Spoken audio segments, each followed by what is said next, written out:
Okay, you're live. Good afternoon and welcome to this live virtual launch from sunny Belize, which actually just 39th Independence Anniversary on Monday. So congratulations are still in order.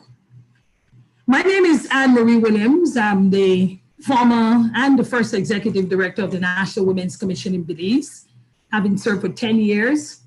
I now sit as the regional gender specialist at the CARICOM Secretariat, which is headquartered in Georgetown, Guyana. Today, we're launching the Canada Women's Voice in Leadership Caribbean project in Belize. And we're also using the opportunity to take a cursory look at the state of gender equality and women's empowerment and empowerment of women and girls. Before we begin, I want to let you know that the objective for today's event is really to generate an exchange of ideas and views on significant issues around gender equality, including new and emerging issues in Belize. And we will use this as a point of convergence to truly support and to truly learn what it's like to support women's rights organizations. This afternoon in our midst, I'd like to welcome all those of you who've joined us on the Facebook page, Canada in Belize, those of you joining us from all over the world. Also, a big welcome to His Excellency George LaRoche, Ambassador, that's Guatemala's ambassador to Belize, and Canada's Honorary Consul in Belize, Lin Yong, and all those other special ladies and gentlemen joining us virtually. In welcoming you this afternoon, I bring to you a few words for you to ponder. Globally, this is a banner year for gender equality and women's empowerment. This year's celebration is being observed within the wider context of significant global commemorations. Key among them happens to be the 25th anniversary of the adoption of the Beijing Declaration and Platform for Action, 5 years of implementing the 2030 Agenda for Sustainable Development, and 20 years of Security Council Resolution 1325, which addresses the differential impacts of conflict and war on women and girls, and recognizes the critical role that women continue to play in security and peace-building efforts. 20 years after the Fourth World Conference on Women, though, women are yet to live in an equal world, free from all forms of violence, with access to decent work, social protection, and with their leadership skills, where it is fully valued and utilized amidst the widening income gap, growing economic inequality. The unfortunate reality is that 25 years later, no country or region has achieved gender equality. And given our new realities, the public health crisis as a result of the COVID-19 pandemic and its socioeconomic impacts, which disproportionately affect women, such as the rising incidence of gender-based violence, the undue burden of care, increased poverty, unemployment, and underemployment, along with food insecurity, may just cause a pushback on gender equality commitments. Gender justice is a human right for every person, including justice for women and girls. Equitable justice for all genders is tantamount to reducing poverty and ensuring sustainable development. Yet, all too often, half of the world's population suffer from multiple and intersecting forms of discrimination, and that denies them basic human rights. Gender justice can be thought of as the application of respectful, ethical, and equitable social decision-making to positively impact all genders. By this definition, it is the ultimate inclusionary mechanism for a just society. Violence against women and girls is one of the most widespread and persistent and devastating forms of human rights violation in the world, though. And the region is no exception, which has some of the highest rates. It is a global scourge cutting across all generations, nationalities, and communities, regardless of one's race, color, creed, ethnicity, or gender and/or disability. It is a major obstacle to the fulfillment of women's and girls' human rights and to the achievement of the 2030 Agenda for Sustainable Development, especially Goal 5, which speaks to gender equality and empowerment of women and girls, and is both a driver and an enabler of the other 16 goals. A clear picture of violence happened to emerge when the region launched a series of 5 prevalence surveys as part of women's health and life expectancy surveys. They were done between 2018 and 2020. Grenada, Guyana, Jamaica, Suriname, and Trinidad and Tobago can boast of these surveys.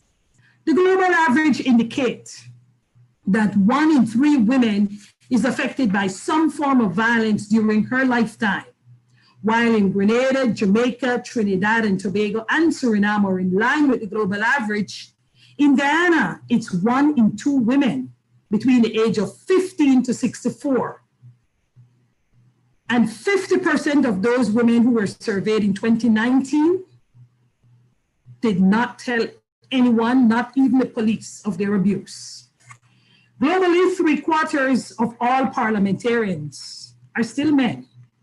Women and girls suffer disproportionately from missed opportunities to advance their education and improve their earning power as a result of their unpaid care work in the household. Working men and women alike across the Caribbean, they want equality in the workplace. Women who work are particularly concerned about their economic stability, their right to sexual and reproductive health, a workplace that is free of sexual harassment, their right to affordable childcare and family or paternity leave, and where their partners can help in the home as part of their shared responsibility. All these issues have been laid bare by the COVID-19 pandemic and will take political will to ensure that robust policies and programs are instituted in order to reach the furthest behind first. Finally, CARICOM's work is guided by the Caribbean Community Strategic Plan, which speaks to building social resilience tied to equitable human and social development. However, as we move forward with a new strategic plan, an important component of that resilience is the mainstreaming of gender in the region through the first CARICOM Regional Gender Equality Strategy, titled Stepping It Up, a strategy to achieve gender equality in the region.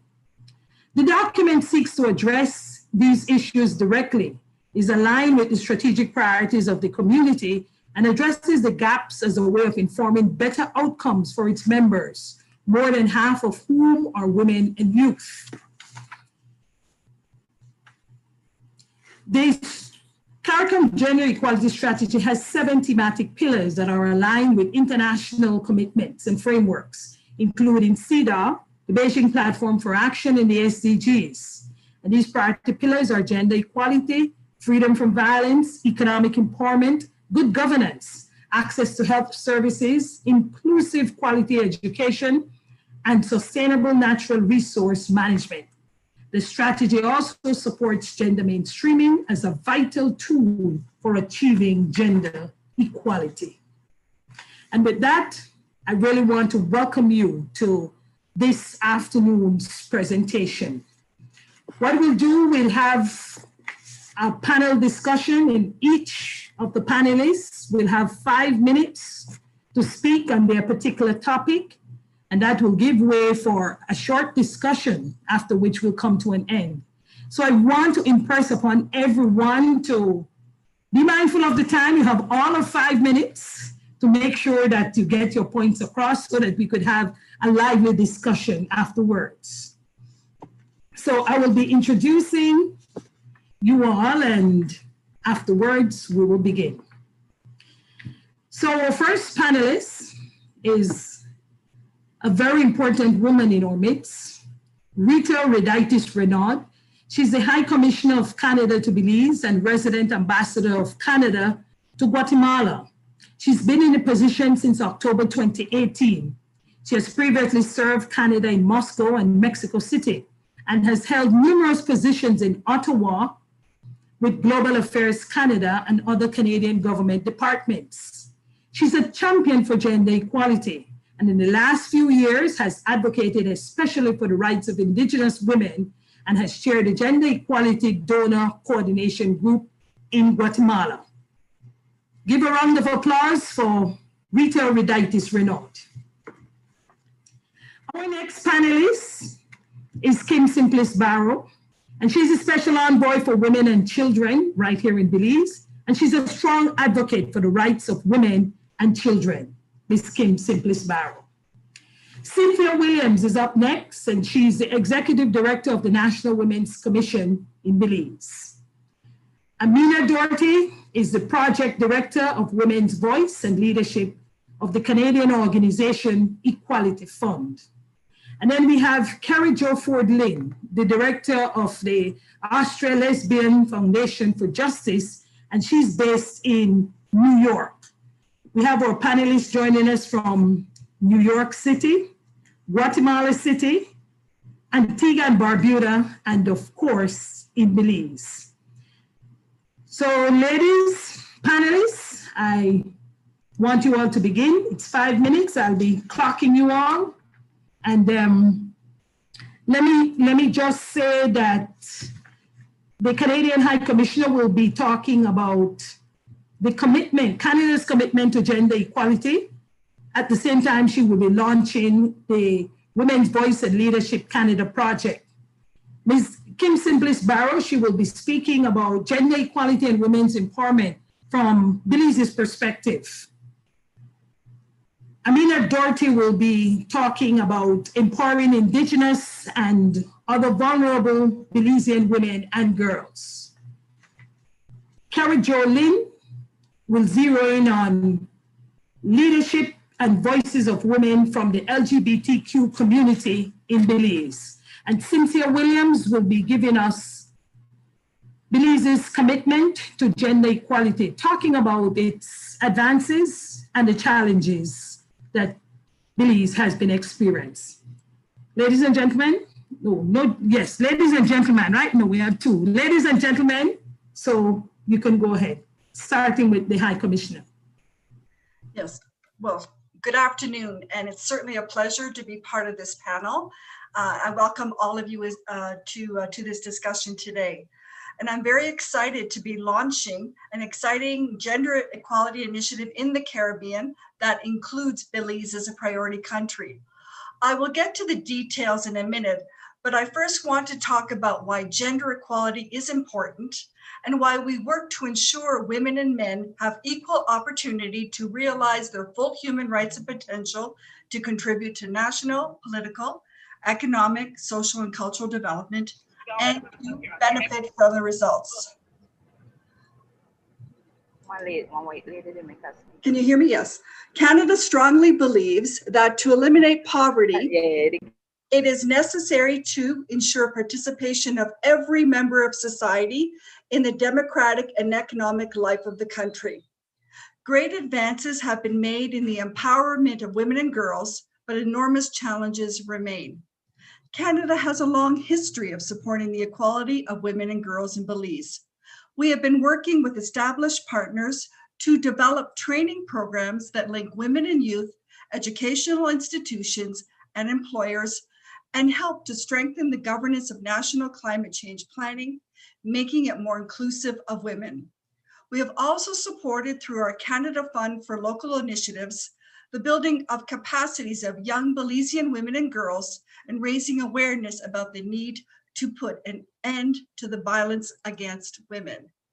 Gender equality is central to Canada's feminist foreign policy, and it is fully integrated into Canada's development assistance. This includes responding directly to the needs of women and local women's organizations in the region. For too many years, there has been insufficient strategic engagement and resources specifically targeted to strengthening women's groups to do their own work.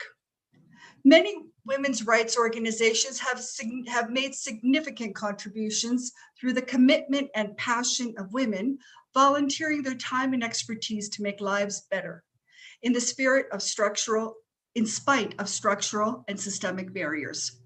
We want to support their efforts to make a real impact and to create equality for all. Today, I am very pleased and honored and excited to launch the Women's Voice in Leadership Caribbean Regional Project with its specific programming for Belize. This is part of a larger $150 million program, Women's Voice in Leadership program, that Global Affairs Canada is implementing globally. In the Caribbean, 27 women's rights organizations from 8 CARICOM countries will benefit from a total of 4.5 million Canadian dollars. 4 of those organizations, I'm pleased to say, are Belizean. Women's Voice in Leadership will work with women's rights organizations, particularly those representing vulnerable and marginalized women and girls in Belize. We welcome this partnership and look forward to contribute to building the capacity of grassroots, Indigenous, and LGBTI rights organizations. The project will also work to increase the effectiveness of regional networks and alliances to affect policy, legal, and social change in the Caribbean region. The final selection of multi-year local partner grantees was completed in July 2020 by implementing partners, the Equality Fund in partnership with the Australia Foundation and advisors from across the Caribbean through a public call for proposals. All organizations working at the intersections of a range of issues affecting the Caribbean region, including gender-based violence, economic justice, empowerment of women, feminist leadership, LGBTI rights, among others. So I would like to congratulate the 4 organizations selected for Belize. We look forward to a great partnership over the next 3 years. And these organizations are Productive Organization for Women in Action, based in, I wonder if I get this right, Dangriga. This organization. Well done, very good, very good. Thank you. This organization advocates for the rights of women and girls to help them live free from violence, exploitation, and abuse. Congratulations as well to the Toledo Maya Women's Council, one of the first organizations established in Belize to create a safe space for Indigenous women and girls and enable their participation, representation, in leadership in public policy and decision-making spaces, mostly at the community level.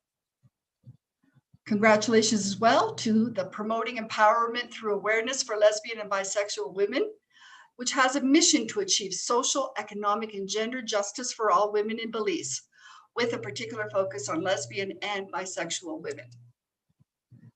Next, our circle, congratulations, that works to create a safe, supportive space for LGBT couples, parents, and families in Belize. And the Caribbean Regional Group, Cara Flags, will have a footprint in Belize. The group has provided leadership in articulating an Indigenous LGBTQ voice and agenda for the Caribbean regionally and in support of local groups. Canada remains firmly committed to supporting Belize in its pursuit of gender equality and the empowerment of women and girls. We look forward to a future in which women and girls all across the Caribbean have an increased presence and voice in the framing of trajectories of their lives and the development of their societies. Thank you very much. It's such an honor to be here today. Thank you very much, High Commissioner Raditis Renaud, for those words. Next, our next panelist is Ms. Kim Simplis Barrow. Hey, good afternoon. Good afternoon, distinguished guests, ladies and gentlemen. As the spouse of the Prime Minister of Belize and the Special Envoy for Women and Children, it is a pleasure and an honor to be able to join you today. I hope that you all are staying safe and in good health during these challenging times. I would like to thank Her Excellency Mrs. Rita Raditis. I hope I didn't butcher your name.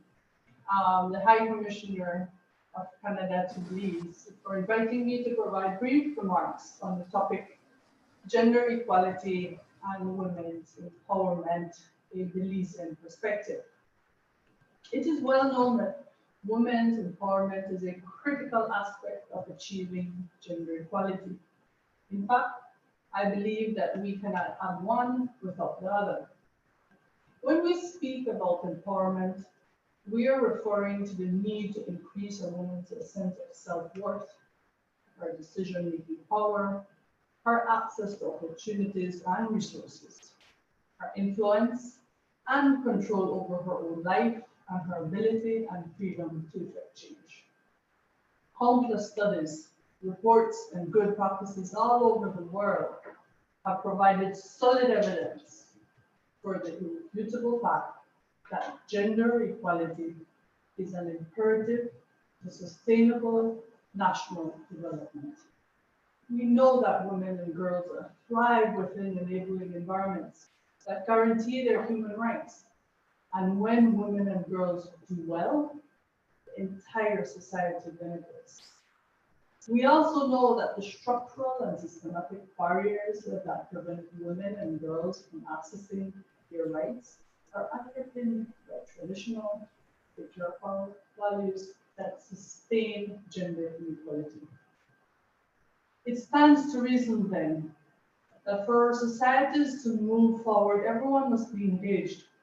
The negative effects of this COVID-19 pandemic has highlighted the need to accelerate and redouble our efforts as a global experience of sharp economic downturns, increasing incidents of gender-based violence, increased care responsibilities for women threaten to erode the gains we have made towards realizing gender equality.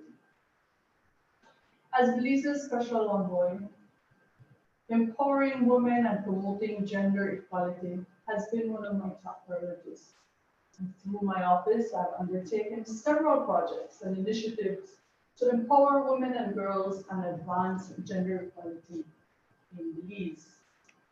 In 2013, my office successfully lobbied for effective gender-neutral legislation, which led to revisions and amendments to the criminal code, holding perpetrators and enablers of human trafficking and commercial sexual exploitation to greater account. We also launched a 20,000-strong women's empowerment campaign in 2014 to rally women and shed light on the many issues that needed urgent attention. The first 20,000-strong women's empowerment rally was held under the theme, Imagine a Belize Without Women. This was meticulously chosen to recognize and appreciate women for their ability, influence, and significance. As part of Belize's commemoration of International Women's Month, the 20,000-strong Women's Empowerment Rally has become a biennial event. Furthermore, I have dedicated my office to the planning and execution of the launch of 16 Days of Activism. Through this event, we have provided survivors of violence with a platform to share their stories in hope that they would empower others to seek help. While I am pleased to say that we have made great strides, there is no negating that there is still a lot of work to be done.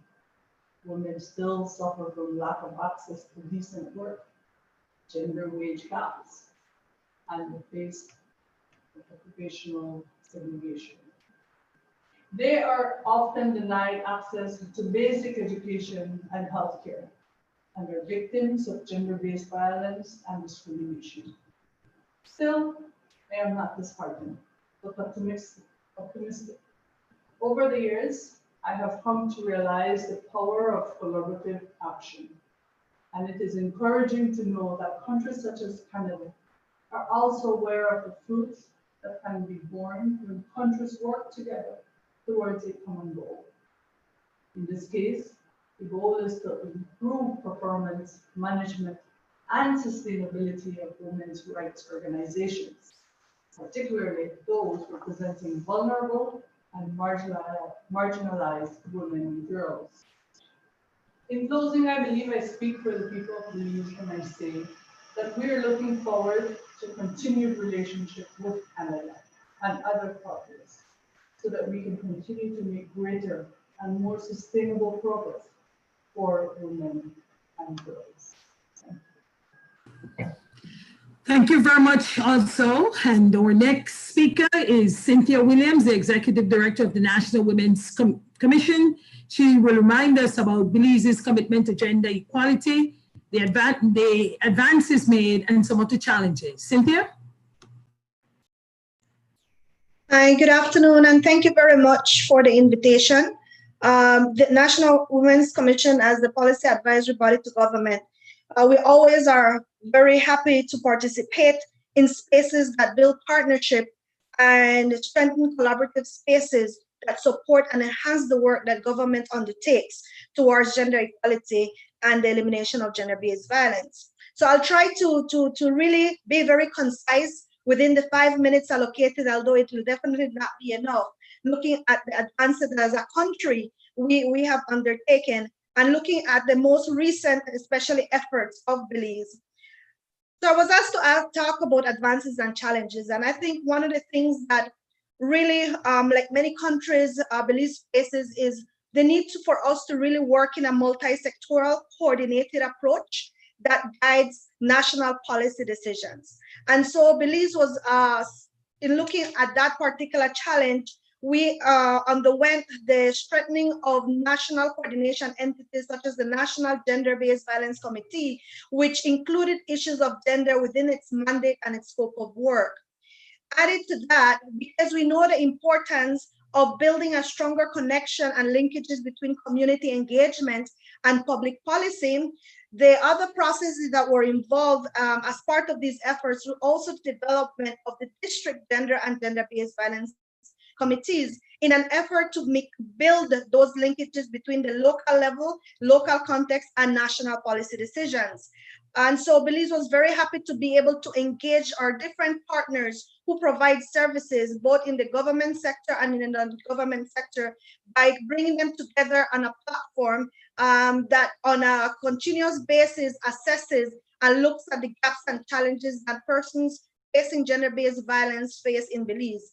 And so we have ministries such as education, health, our own Ministry of Human Development, as well as partners from our community-based organizations, non-governmental organizations, international entities as well, to be part of this platform that looks at the national response and how we can enhance it and strengthen it. The other issue, the other aspect in which Belize has really made a lot of advances is in approving several national gender-based violence action plans, 3 in total, and 2 national gender policies, which are currently being implemented.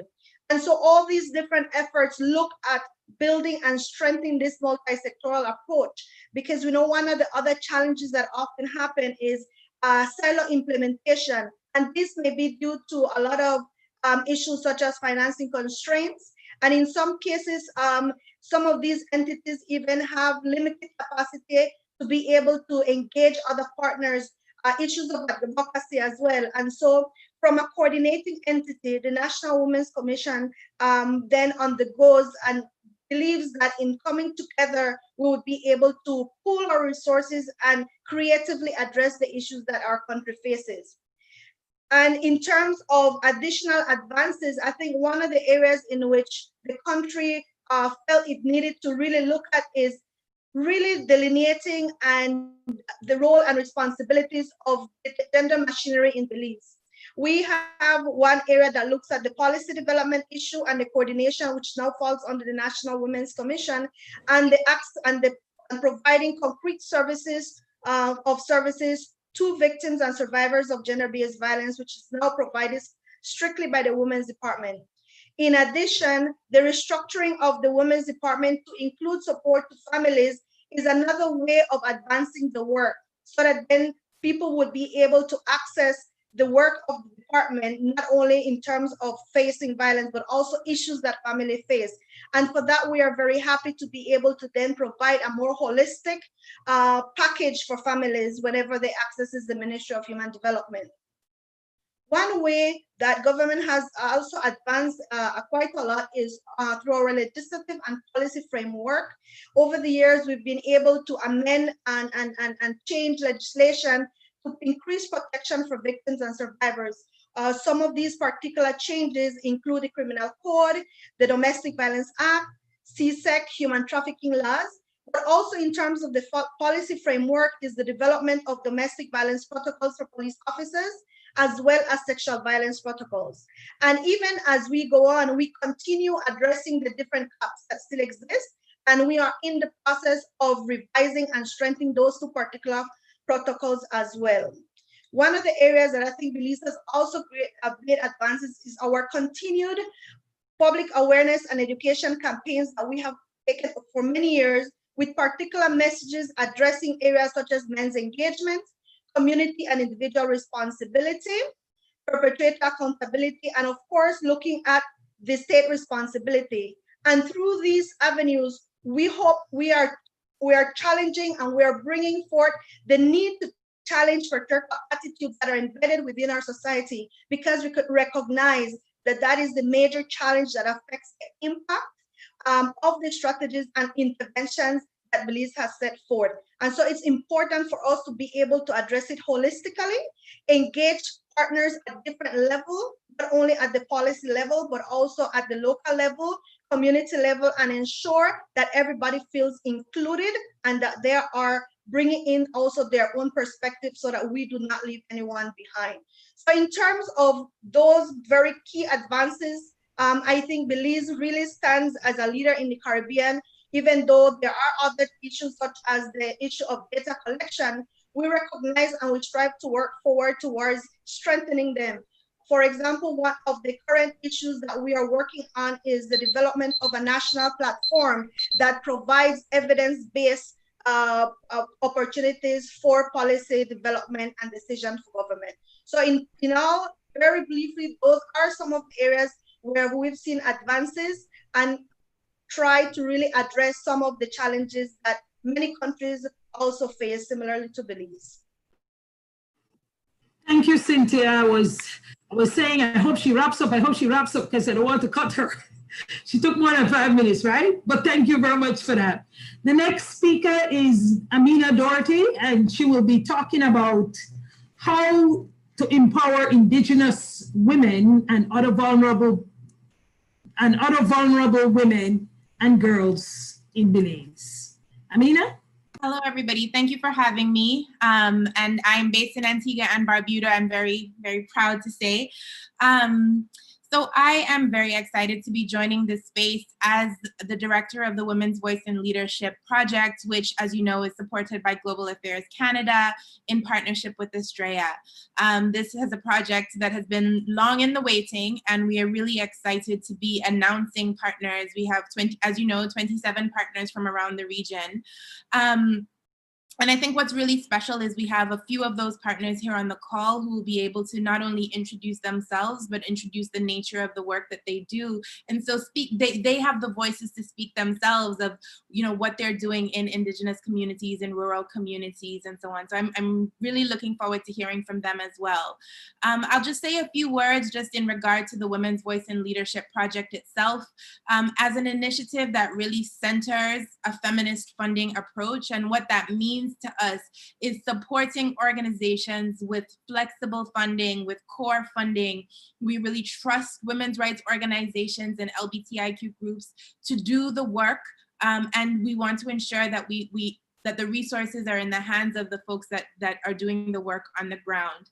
I think what's really special about the funding that we'll be providing to these groups in community over the next 3 years, and hopefully much longer than that, is that the work that the groups are doing is cross-movement work. So we're working broadly with many mainstream women's rights organizations across the region, as well as a number of LGBTIQ groups in the region, and that's really exciting. They have informed the process. So we had a convening last year in Antigua where we brought together, I see Ifasina on the call, we brought together a number of different people to tell us, what should a feminist funding model look like for the Caribbean? And we used all of the feedback that we got from that process to really design and shape the WVL program.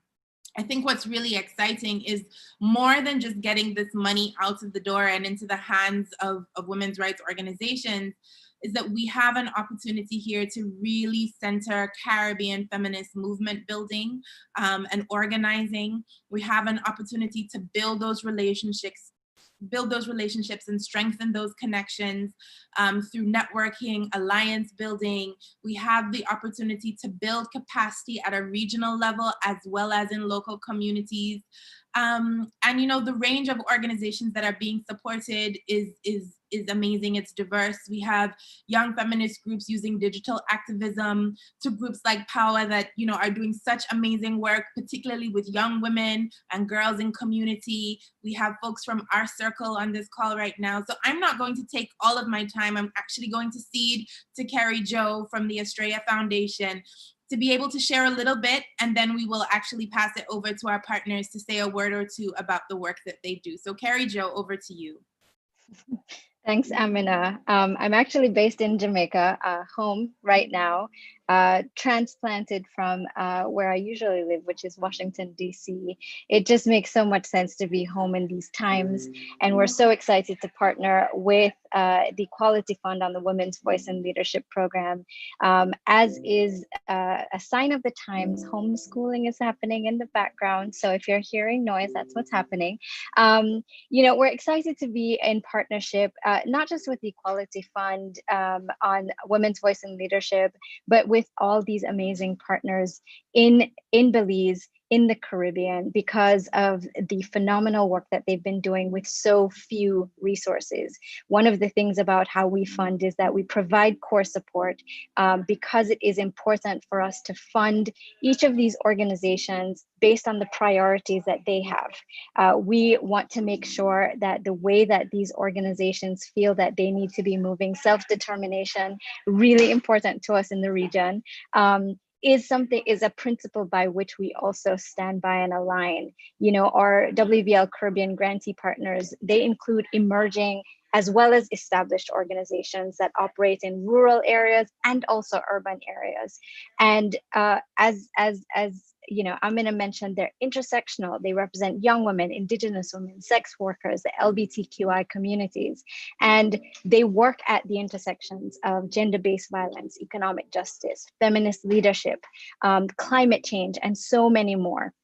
You know, speaking from the perspective of the LGBTQI work, you know, our circle is a partner of ours, and the work that they are doing is just phenomenal. What is really exciting about that work is that they're youth-led organizing. They use strategic advocacy and communications and provide such critical support for LGBT families that includes psychosocial support. It's one of the things that we don't talk about. We don't talk about the impact of doing this work in such harsh conditions on the people doing it, oftentimes they're volunteers. And when we think about the context of COVID-19 and the fact that it's devastated livelihoods across the region, across the world, it's increased social isolation and anxiety, having a community and having support systems like Our Circle, like Power, you know, are so critical to just well-being. And so similar to Amina, I want to just make sure that I am handing over the mic so that our partners can speak. They have such a wealth of experience and insights and knowledge to share with us. In addition to the partners we have on the call today, other WVL grantee partners include Petal, Belize, the Toledo Maya Women's Council, and speaking today will be Our Circle. And I'll hand over to them and then to Power. So I see Our Circle is on the call. Each of you will have 1 to 2 minutes. Speak. Oh, they're gone. I'm sure they're. Oh, there you are. Hi. There you are. Thank you very much. I will hand over to them, and thank you very much, Carrie Jolene and Amina for that. What we'll do now, we'll do a little discussion. We don't have a lot of time. We have like about 18 minutes. And so we want to be conscientious and we discuss a bit so that each of us can get our ideas out and do a really nice informative piece for those listening via Facebook. Okay, so I want to start with the first question for the High Commissioner. Is she there? High Commissioner? Yes, I'm here. Okay, thank you. I want to ask you, first of all, I want to say congratulations for actually making a reemergence into the region, because early days, Canada did a lot with Belize in terms of gender equality, and I'm glad that you're back.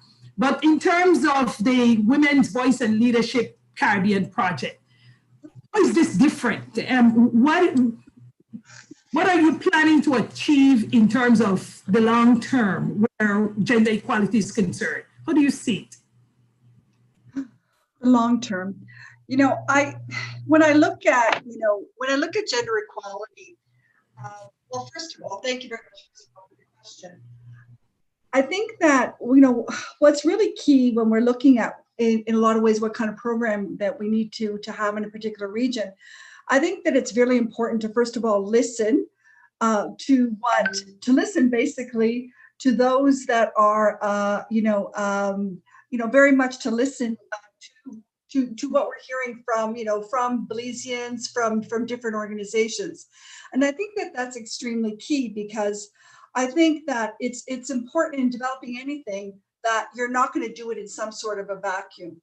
I also think that when we are looking at these programming, sometimes you have to take probably a little bit more of an incremental approach, and that you have to realize that you may not necessarily achieve everything that you want right away. And I even look at Canada's, if you will, the way in which we have our progress on gender issues is that, this has been done over a large period of time with different kinds of efforts. And so I think it's important to really try to do that. And so I think, though, again, going back to, I guess, the theme about, I think it's most important to ask Belizeans. I think what I'd like to do is to invite POA and the Circle to maybe provide their answer to that particular question. Thank you. I will do that, certainly. I see Derlisha from our Circle. So tell us a bit about what are some of the pressing issues currently facing your organization, and perhaps if you can elaborate a bit about that in terms of the region, and how are you planning to treat in terms of activism and the feminist movement where your organization is concerned. Go ahead. Hi, thank you. Afternoon, everybody. Well, for us at our Circle, for those who don't know our organization, what we work towards is creating the lived and legal inclusion of LGBT families in Belize. And that actually captures a very diverse definition of what family is. Looking at having adults who are willing and able to care for each other and care for children or prospective children that they would have in their relationships. For us, our pressing issue is definitely the lack of legal recognition for relationships. It has been very difficult for us to be able to provide certain aspects of safety and security in regards to our relationships and in regards to our families, particularly looking at several aspects of family law, even when it comes to estate, when it comes to protection in regards to intimate partner violence. It's been very difficult for the LGBT community in Belize to channel those systems, which of course already exists. We've done well as a country to protect our people. However, the lack of acknowledgement of LGBT families, family structures, and a lot of different diverse family structures makes it harder for us to navigate those systems. Regionally, there's still not much work being done in regards to LGBT families. It's just now that we are reclaiming the term family for ourselves and making sure that we are able to be integrated within these systems which provide us the safety that we deserve as human beings. So for us, the biggest thing would be the lack of legal recognition, both locally and regionally, in regards to the work that we do. So a quick follow-up, and then I'll hear from POA. What are some of the plans in terms of legislation that our Circle may have? Well, our big one is, and we're actually working with we've made recommendation with the National Women's Commission and the Families and Children's Act policy and legislative team in regards to widening the definition of family. So it can be all encompassing, and it can be a terminology that evolves with the time. As well as looking to definitions such as parental responsibilities or parents as opposed to mother, father, and looking at some sense of acknowledging us. A lot of people think when we speak about LGBT family rights that we're going towards the end all of marriage.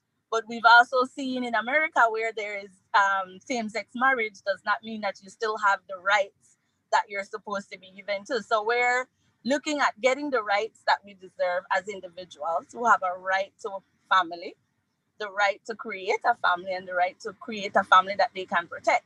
So for us, we're looking towards definitely some way of widening the concept and legal definition of family, looking to how we can be included in terminologies such as spouse, or in integrating the term partner, to be able to protect the people we love, whether it's our partner or our children.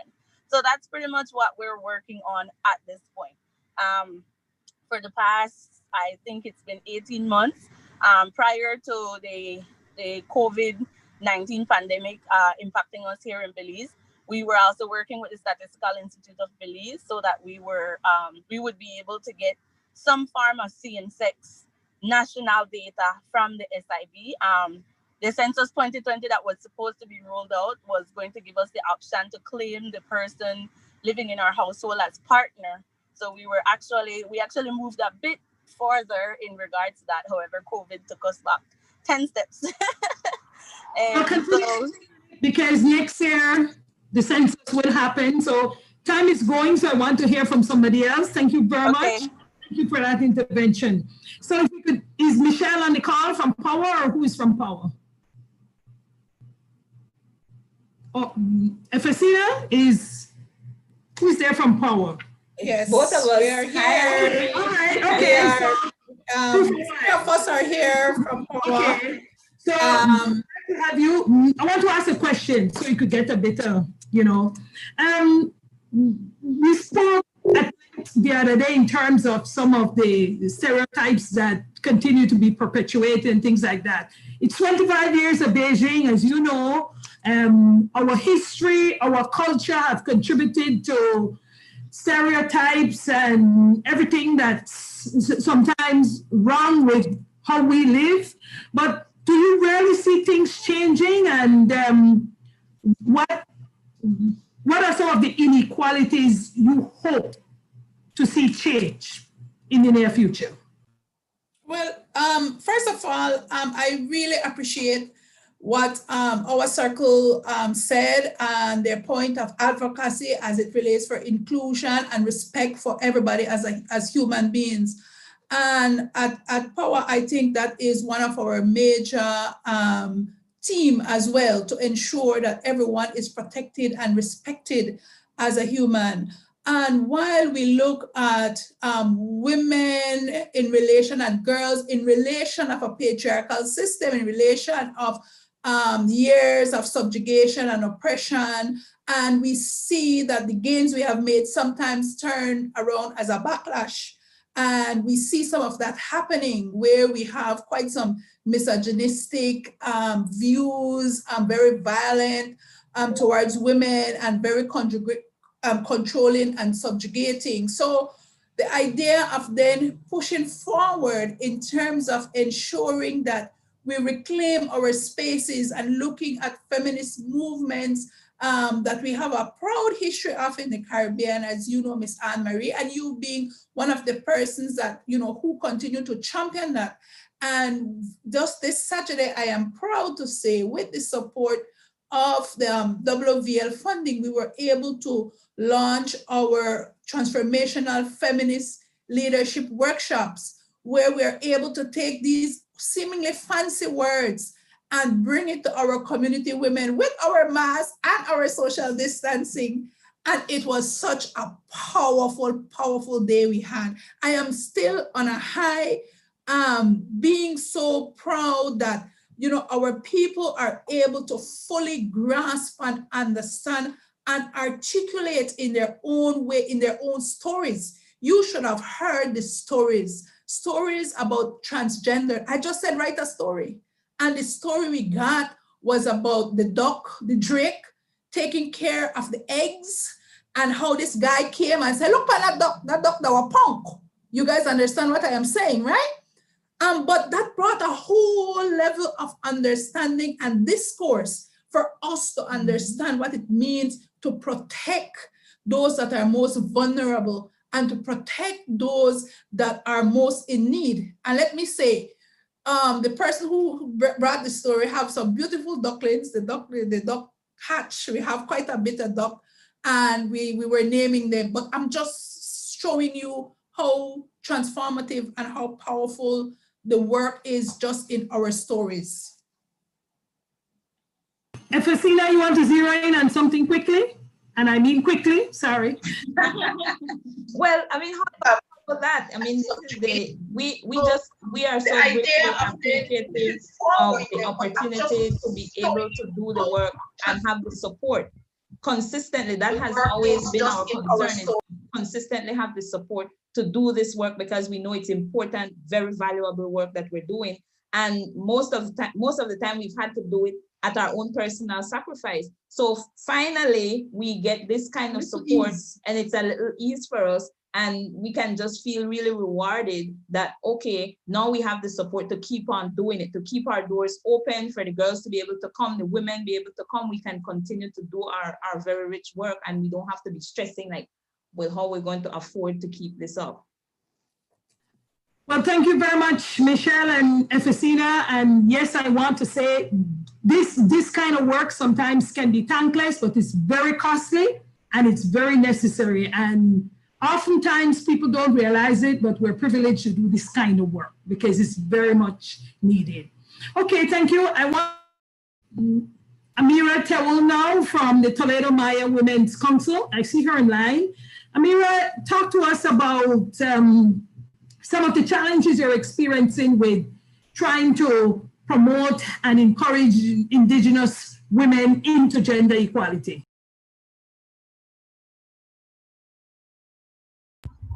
Hi, everyone.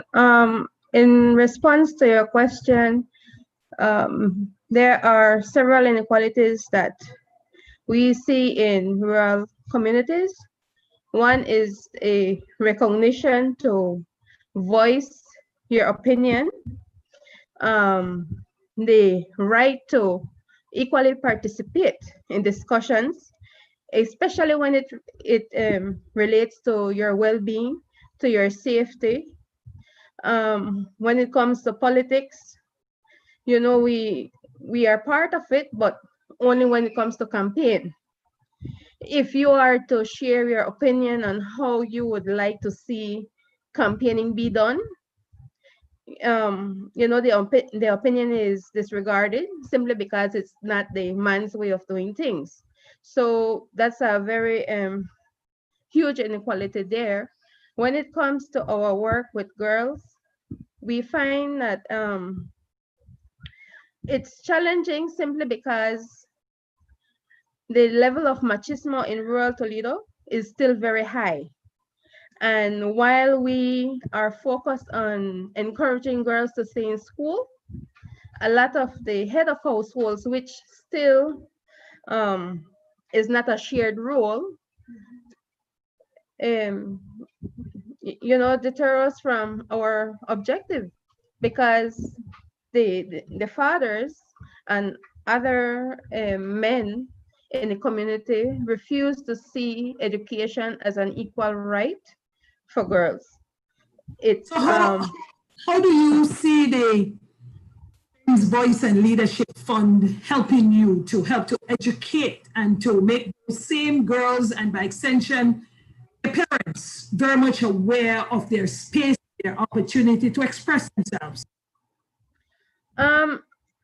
Our hope with this project is to create more awareness, to emphasize the rights of the girl, to do a lot of awareness with community leaders, mothers especially, and to start empowerment from girls up. We have a lot of capacity training sessions that focus only on men. When we look at community health workers, they're not always included.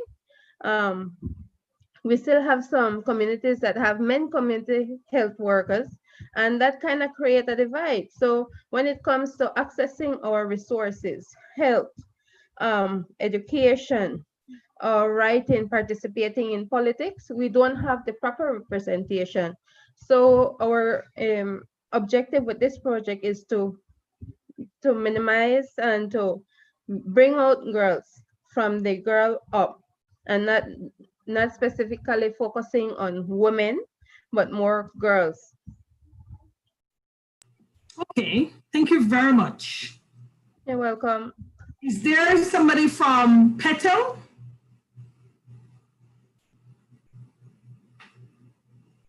I don't believe so. I think we can move on. There's nobody else from, okay.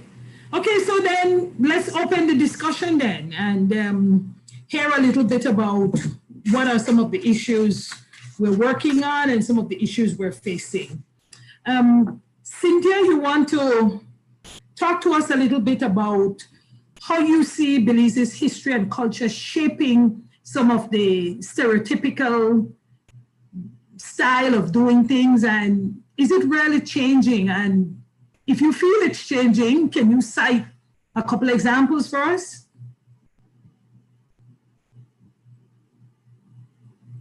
Yes, good afternoon again. Honestly, Anne-Marie, I think it really varies. And I think this experience with COVID-19 is really demonstrating how things change, but yet remain the same. I think one of the issues also that we find is that a lot of times people really don't come forward and share what are their real life experiences in terms of access of services, being able to share their experiences that they have within the education sector. And one of the things that I think often we feel challenged or that we need to ensure that it doesn't happen is the generalization of issues, even within our own country. We are multi-ethnic.